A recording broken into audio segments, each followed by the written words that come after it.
Test 2, Section 1. A man wants to find out about a language course. Listen to the conversation between the man and the woman and answer the questions. First, you have some time to look at questions 1 to 4.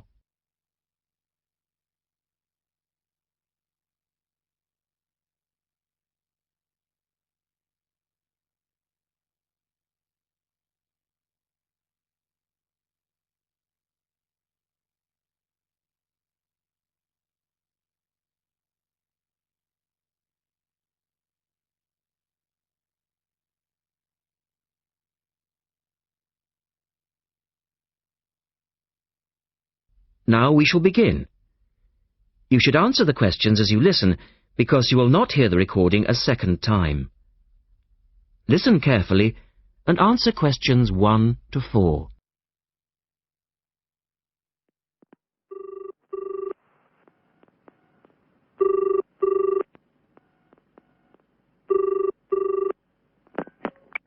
Good morning, University Language Centre. How can I help you? I'm interested in doing a language course. I did Mandarin last year and now I'd like to do Japanese. Can you give me some information about what courses are available at your centre and when they start, that sort of thing? Yes, certainly. Well, we actually offer a number of courses in Japanese at different levels. Are you looking for full-time or part-time? Oh, I couldn't manage full-time as I work every day, but evenings would be fine and certainly preferable to weekends. Well, we don't offer courses at the weekend anyway, but let me run through your options. We have a 12-week intensive course, 3 hours, 3 nights a week. That's our crash course, or an 8-month course, 2 nights a week. I think the crash course would suit me best, as I'll be leaving for Japan in 6 months' time. Are you a beginner? Not a complete beginner, no. Well, we offer the courses at 3 levels. Beginners, lower intermediate and upper intermediate, though we don't always run them all.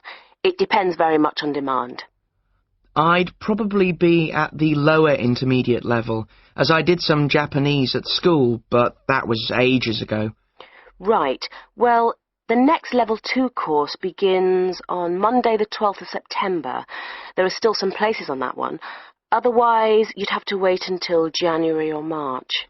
No, I'd prefer the next course. The woman asks the man for some details about himself. Look at questions 5 to 10.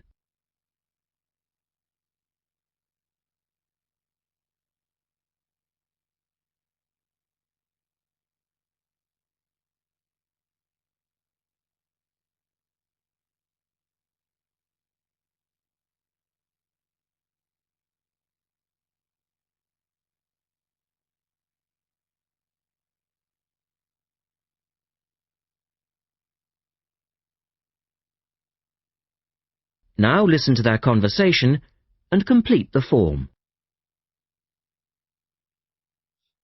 Right. Can I get some details from you then, so I can send you some information? Sure. What's your name? A family name first. Haggerty. Richard. Hagarty? No, Hagerty. Oh, okay. And your address, Richard? Well, perhaps you could email it to me. Right. What's your email address? It's Ricky45, that's one word, RICKY45, at hotmail.com. And I just need some other information for our statistics. This helps us offer the best possible courses and draw up a profile of our students. Fine. What's your date of birth? I was born on the 29th of February, 1980. 1980? So you're a leap year baby. That's unusual. Yes, it is. And just 1 or 2 other questions for our market research, if you don't mind. No, that's fine. What are your main reasons for studying Japanese? Business, travel, or general interest? My company's sending me to Japan for 2 years. All right, I'll put down business. And do you have any specific needs? Will there be an emphasis on written language? For instance, will you need to know how to write business letters, that sort of thing? No, but I will need to be able to communicate with people on a day-to-day basis. OK, so I'll put down conversation. Yes, because I already know something about the writing system at an elementary level, and I don't anticipate having to read too much. You said you'd studied some Japanese. Where did you study? 3 years at school, then I gave it up, so I've forgotten a fair bit. You know how it is with languages if you don't have the chance to use them. Yes, but I'm sure it will all come back to you once you get going again. Now, once we receive your enrolment form, we'll contact you in about... That is the end of section 1. You now have half a minute to check your answers.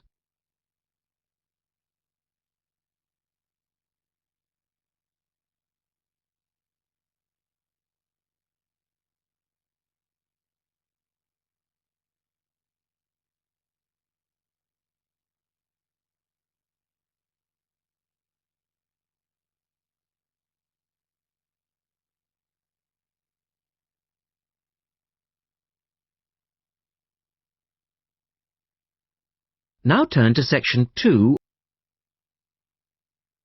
Test 2, section 2. You will hear a man talking on the radio about dogs which help people with their work. First, look at questions 11 and 12.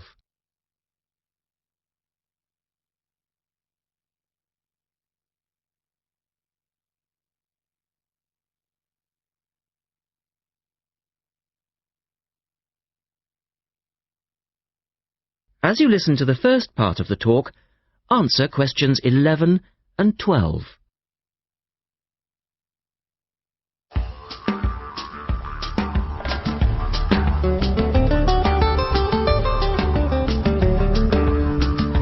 Welcome to this week's edition of Countrywide. And today, we're taking a look at a number of different breeds of working dogs. And here to report on the dogs with jobs is Kevin Thornhill. Thanks, Joanne. Well, yes, dogs with jobs is the subject of today's program. Dogs have earned themselves a reputation over the centuries for being extremely loyal. And here's a little story which illustrates just how loyal they are. Just outside the country town of Gundagai in Australia is a statue built to commemorate a dog. A dog which sat waiting for his owner to return to the spot where he'd left him. Well, the story, which was immortalised in a song, has it that the poor dog died waiting for his master, 5 miles from Gundagai, which is where they built the statue. Now that's what I call loyalty. Now look at questions 13 to 20.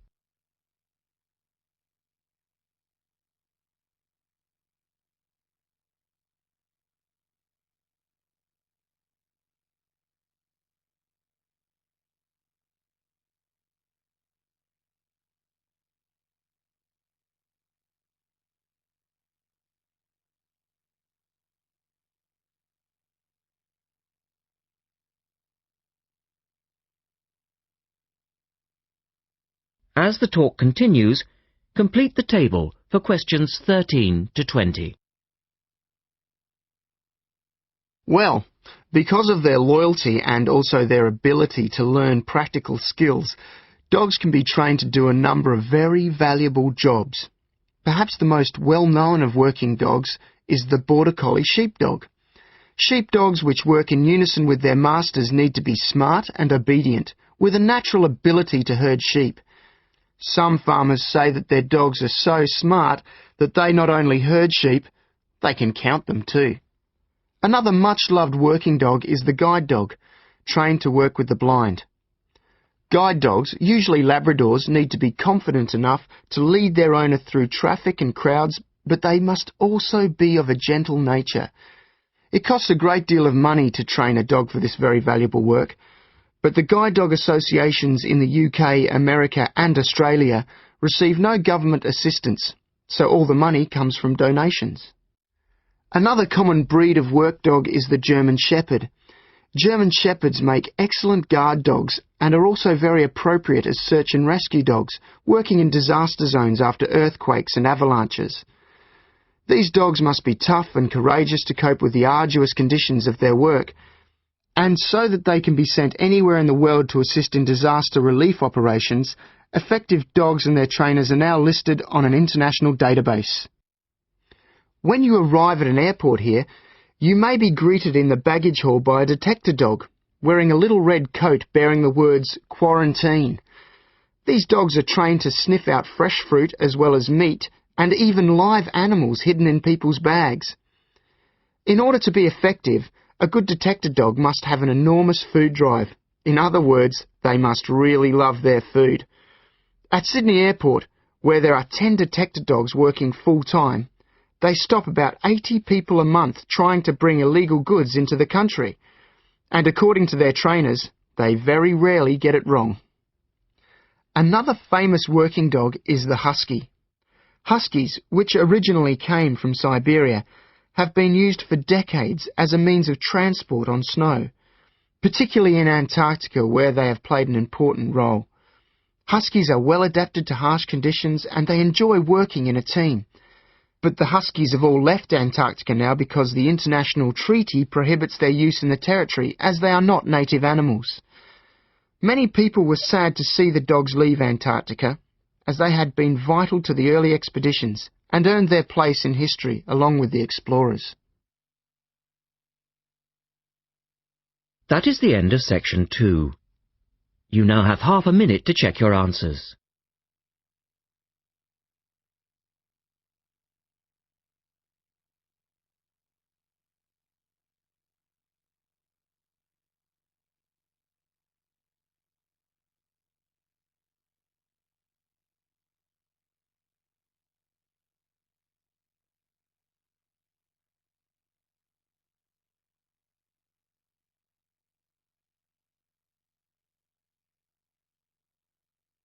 Now turn to section 3. Test 2, section 3. In this section, you will hear a discussion about a system of writing for the blind known as Braille. First, look at questions 21 to 23.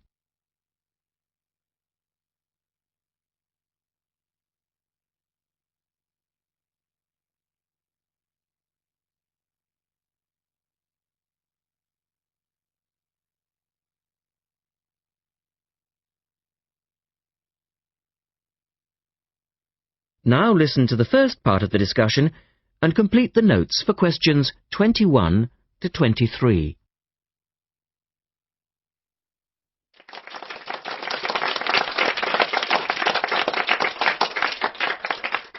We're very pleased to welcome to our special interest group today Dr. Linda Graycar, who is from the City Institute for the Blind. Linda is going to talk to us about the system of writing for the blind known as Braille. Linda, welcome. Thank you. Now, we'd like to keep this session pretty informal, and I know Linda won't mind if members of the group want to ask questions as we go along. Well, let's start with an obvious one. What is Braille, and where does it get its name from? Well, as you said, Braille is a system of writing used by and for people who cannot see.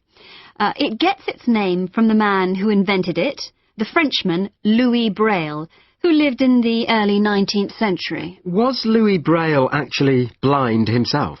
Well, he wasn't born blind, but he lost his sight at the age of 3 as the result of an accident in his father's workshop. Louis Braille then went to Paris to the National Institute for Blind Children, and that's where he invented his writing system at the age of only 15 in 1824, while he was at the Institute. But he wasn't the first person to invent a system of touch reading for the blind, was he? No, another Frenchman had already come up with the idea of printing embossed letters that stood out from the paper, but this was very cumbersome and inefficient. Did Louis Braille base his system on the first one? No, not really. When he first went to Paris, he heard about a military system of writing using 12 dots. This was a system invented by an enterprising French army officer, and it was known as night writing. It wasn't meant for the blind, but rather for battle communications at night. That must have been fun. Look at questions 24 to 30.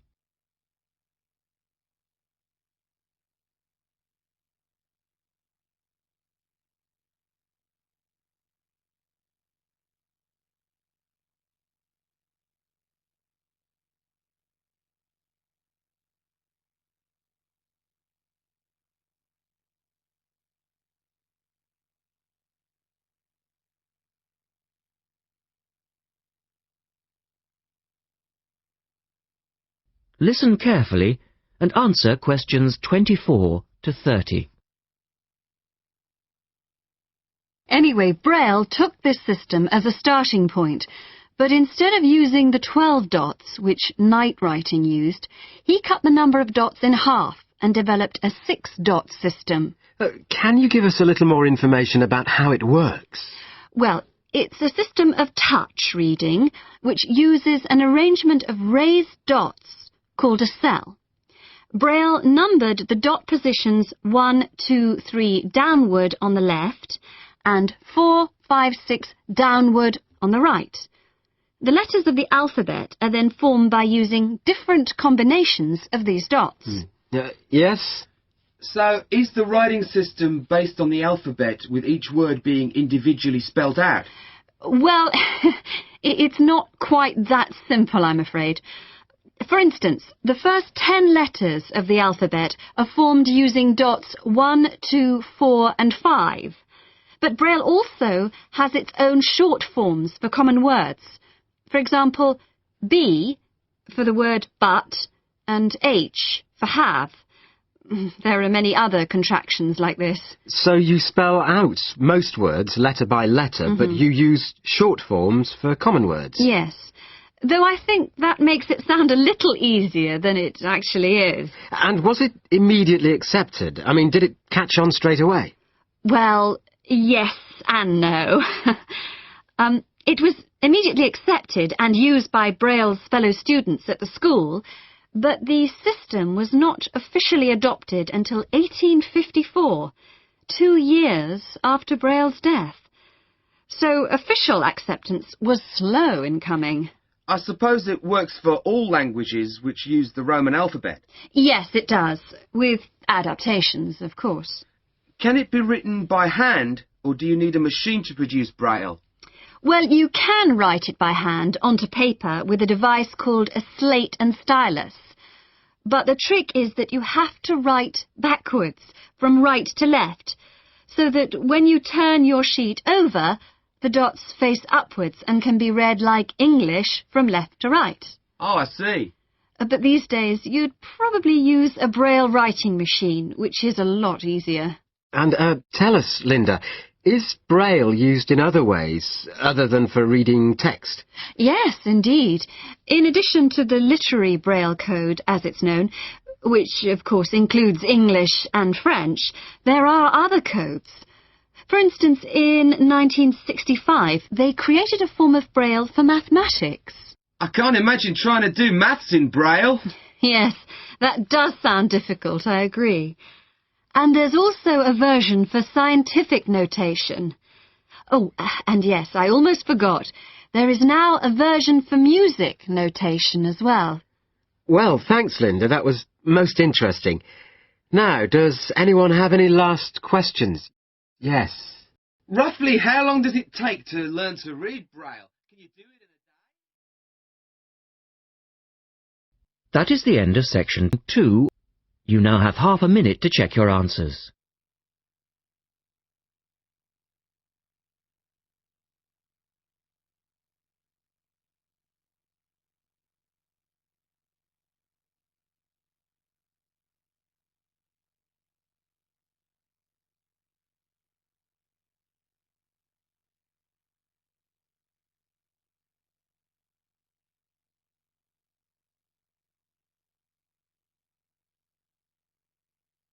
Now turn to section 4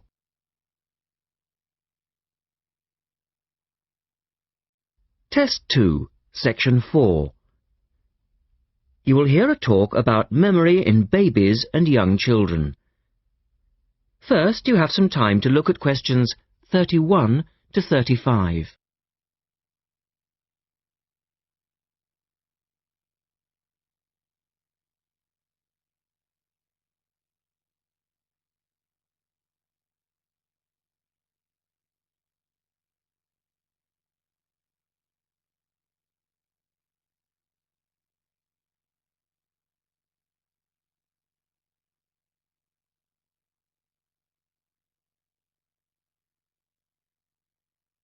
Now listen carefully and answer questions 31 to 35. We're going to look today at some experiments that have been done on memory in babies and young children. Our memories, it's true to say, work very differently, depending upon whether we are very old, very young, or somewhere in the middle. But when exactly do we start to remember things? And how much can we recall? One of the first questions that we might ask is, do babies have any kind of episodic memory? Can they remember particular events? Obviously, we can't ask them, so how do we find out? Well, one experiment that's been used has produced some interesting results. It's quite simple and involves a baby in its cot, a colourful mobile, and a piece of string. It works like this. If you suspend the mobile above the cot and connect the baby's foot to it with the string, the mobile will move every time the baby kicks. Now you can allow time for the baby to learn what happens and enjoy the activity. Then you remove the mobile for a time and reintroduce it sometime from 1 to 14 days later. If you look at this table of results, at the top 2 rows, you can see that what is observed shows that 2-month-old babies can remember the trick for up to 2 days, and 3-month-old babies for up to a fortnight. And although babies trained on one mobile will respond only if you use the familiar mobile, if you train them on a variety of colours and designs, they will happily respond to each one in turn. Now, looking at the 3rd row on the table, you will see that when they learn to speak, babies as young as 21 months demonstrate an ability to remember events which happened several weeks earlier. And by the time they are 2, some children's memories will stretch back over 6 months, though their recall will be random, with little distinction between key events and trivial ones, and very few of these memories, if any, will survive into later life. So, we can conclude from this that even very tiny babies are capable of grasping and remembering a concept. Look at questions 36 to 40.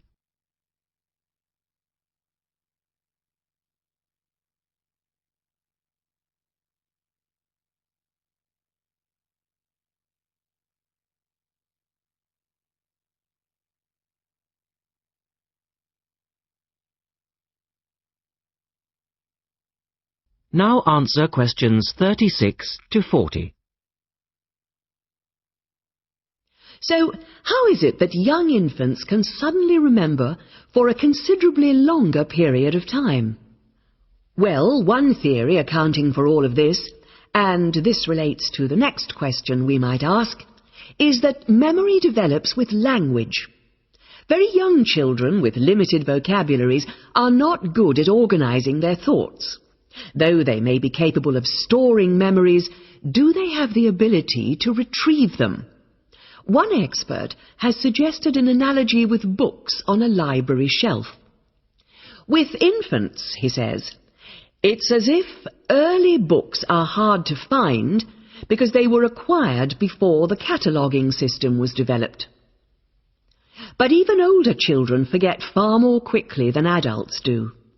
In another experiment, several 6-year-olds, 9-year-olds and adults were shown a staged incident, In other words, they all watched what they thought was a natural sequence of events. The incident went like this. A lecture, which they were listening to, was suddenly interrupted by something accidentally overturning. In this case, it was a slide projector. To add a third stage, and make the recall more demanding, this accident was then followed by an argument. In a memory test the following day, the adults and the 9-year-olds scored an average 70%, and the 6-year-olds did only slightly worse. In a retest 5 months later, the pattern was very different. The adults' memory recall hadn't changed, but the 9-year-olds had slipped to less than 60%, and the 6-year-olds could manage little better than 40% recall. In similar experiments with numbers, digit span is showed to vary enormously. That is the end of section 4. You now have half a minute to check your answers.